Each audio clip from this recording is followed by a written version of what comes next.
IAS IPS క్యాడర్ల కేటాయింపులపై high court తీర్పిచ్చింది. క్యాట్ ఇచ్చిన తీర్పును హైకోర్టు కొట్టేసింది. ప్రత్యూష సిన్హా మార్గదర్శకాలని హైకోర్టు సమర్థించింది. కమిటీ మార్గదర్శకాల మేరకే కేటాయింపులు ఇవ్వాలని ఆదేశించింది. ఐఏఎస్ ఐపీఎస్ క్యాడర్ల కేటాయింపులపై హైకోర్టు తీర్పిచ్చింది. క్యాట్ ఇచ్చిన తీర్పును హైకోర్టు కొట్టేసింది. ప్రత్యూష సిన్హా మార్గదర్శకాలని హైకోర్టు సమర్థించింది. కమిటీ మార్గదర్శకాల మేరకే కేటాయింపులు ఇవ్వాలని ఆదేశించింది. సదానందం అందిస్తారు. సదానందం,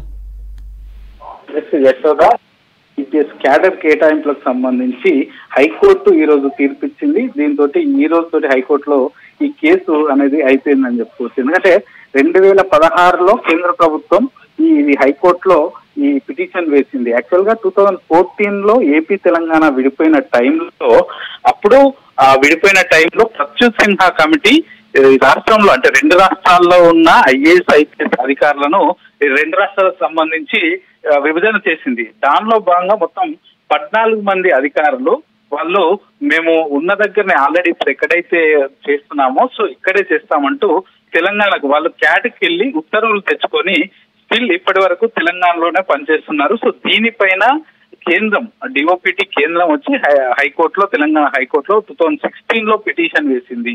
ఏంటంటే ప్రత్యూష్ సిన్హా కమిటీ ఏర్పాటు చేసిన తర్వాత వాళ్ళకి కేటాయించిన ప్లేస్లకు వాళ్ళు పోకుండా క్యాట్ ను వీళ్ళు సెంట్రల్ అడ్మినిస్ట్రేషన్ ట్రిబ్యునల్ ను వెళ్లి అక్కడి నుంచి ఉత్తర్వులు తెచ్చుకొని తిరిగి ఆయా అంటే ఆల్రెడీ వాళ్ళు స్థానికంగా ఎక్కడైతే పనిచేస్తున్నారో సో అక్కడే వాళ్ళు ఇంకా విధులు నిర్వహిస్తున్నారంటూ కూడా కేంద్ర ప్రభుత్వం డిఓపిటి తరపు నుంచి ఇక్కడ హైకోర్టులో పిటిషన్ వేసింది. సో 2016 నుంచి ఈ పిటిషన్ పైన వాదనలు కొనసాగుతూనే వస్తున్నాయి.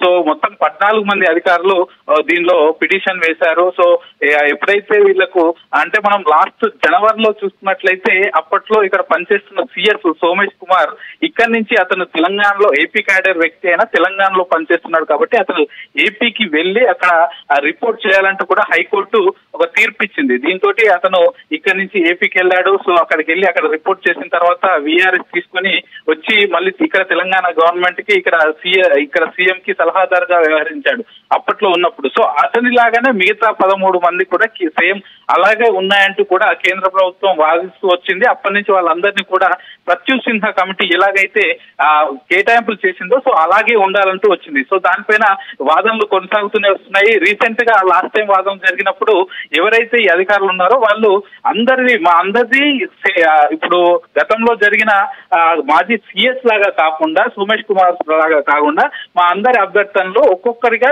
పర్సనల్ గా విచారించాలంటూ కూడా హైకోర్టుకు వాళ్ళు విన్నవించుకున్నారు. సో వాటన్నిటిపైన విచారించిన హైకోర్టు ఈ రోజు ఫైనల్ గా తీర్పు అయితే ఇచ్చింది. సో వీళ్ళంతా కూడా ప్రత్యూష్ సిన్హా కమిటీ ఏదైతే అప్పుడు కేటాయింపులు చేసిందో అప్పటి మార్గదర్శకాలు ఏవైతే ఉన్నాయో సో అవన్నీ సరిగ్గా చేసింది. సో వాటి మార్గదర్శకాలను ఫాలో అవుతూ నెక్స్ట్ ఏ డిసిషన్ డిఓపిటి అయితే తీసుకుంటుందో అంటే కేంద్రం ఏ డిసిషన్ అయితే తీసుకుంటుందో దాని ప్రకారమే మీరందరూ వెళ్ళాలంటూ చెప్పింది. కానీ అప్పటి వరకు అంటే నెక్స్ట్ డిఓపిటి ఎప్పుడైతే వీళ్ళందరికీ సంబంధించి ట్రాన్స్ఫర్స్ కానీ ఎప్పుడైతే చెప్తుందో అప్పటి వరకు మీరు ప్రజెంట్ ఎక్కడైతే పనిచేస్తున్నారో అదే పోస్ట్ లో పనిచేయాలి. ఇంకొకటి ఏంటంటే మీ అభ్యర్థనలు ఏవైతే ఉన్నాయో అంటే ఇప్పుడు లాస్ట్ 10 years గా వీళ్ళు చాలా మంది ఏపీకి సంబంధించిన క్యాడర్ కు సంబంధించిన అధికారులు కూడా ఇక్కడనే పనిచేస్తున్నారు. దానిలో జిహెచ్ఎంసీ కమిషనర్ రొనాల్డ్ రోజ్ కావచ్చు, లేకపోతే మాజీ డీజీపీగా చేసిన అంజనీ కుమార్ కావచ్చు, ఇట్లా మొత్తం మిగతా వాళ్ళందరూ కూడా వాళ్ళు చాలా రోజులుగా ఇప్పుడు లాస్ట్ అంటే ప్రత్యూష్ సిన్హా కమిటీ ఇచ్చిన తర్వాత కూడా ఇప్పుడు ఆల్మోస్ట్ 10 years అవుతుంది.